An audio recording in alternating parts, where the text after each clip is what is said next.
Everyone.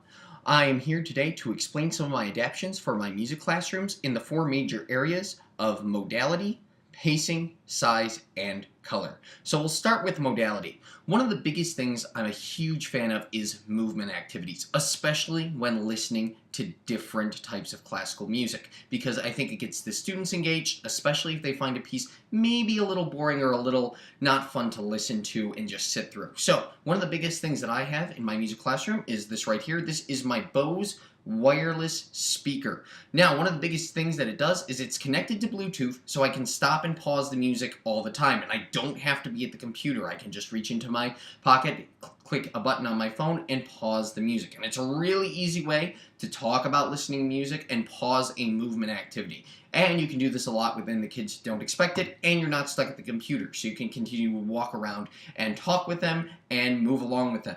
Now, in addition to this kind of kinesthetic, while they're listening, one of the biggest things I'm a fan of is using different things to move around with them. So I have some tissue paper here. You can also do this if you have scarves or flags or something else that the students can learn.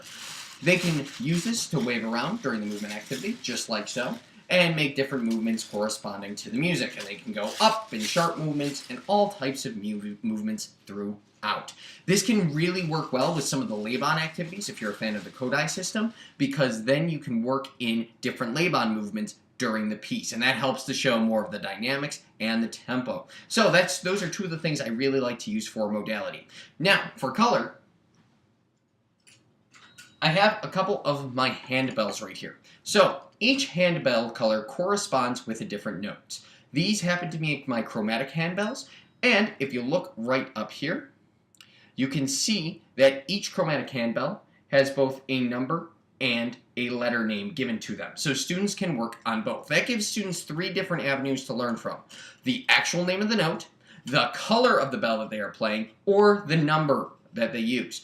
I usually like to use color because it's the easiest one to remember. In addition, with these chromatic ones, you can explain to a student that these ones are the black keys on the piano because they have these black stems. My other normal handbells, which have different colors, have the white stems right up here.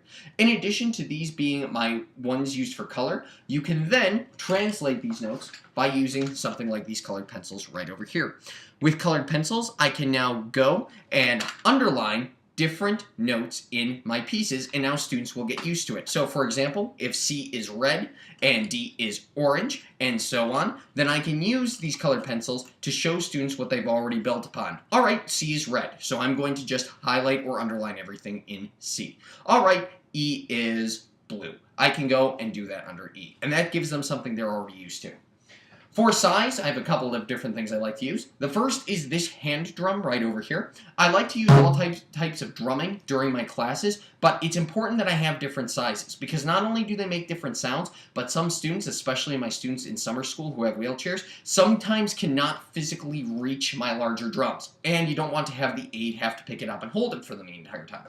So a hand drum is something that's a little easier to hold. They can hold it under their arm or close to their chest and still be able to perform. In addition, I have a bit more of a traditional example right over here. Here I have an example of a sheet music that I have personally written on Finale. Now, this is the original that I have transcribed onto Finale, and this is my original, very poorly handwritten version. So, as you can see, my notes are all smaller, everything is scrunched, it's very hard to read. So, by putting things into Finale and using these music notation programs, it's much easier to get a more consistent size, and you can resize and make things bigger for students who really need to as well. Last and not least, we have our pacing. So, for pacing, I have a couple different activities. The first thing I like to do is I start off with a simple piece of music. Here's another little piece that was written for Over the Rainbow. And now, I also have an addition, a piece that has some notes that I have personally written in. If I had a little more time, I would go back and transcribe this. This means that you can start students out with an easier version of a piece, in this case Over the Rainbow, and then you can go back and add in notes that were sung during the movie, or things that are a little more complicated. So you start basic, and then you can add more things in. In addition, some students aren't going to do pacing very well, so instead I have these headphones. They are completely noise resistant, and what this allows students to do is if they're overstimulated in the classroom, they can put this over and find an area in the room to sit. For example, over here, I'm going to use my rocking chair as the safe area. In some of my other rooms, this can be a cluster of desks or other things that students can go sit and relax and decompress, especially if the pacing's been a little too quick for them. So I hope you enjoyed this quick video on adaptations in the classroom, and I hope you can use some of these ideas in your own classroom teaching. Thanks.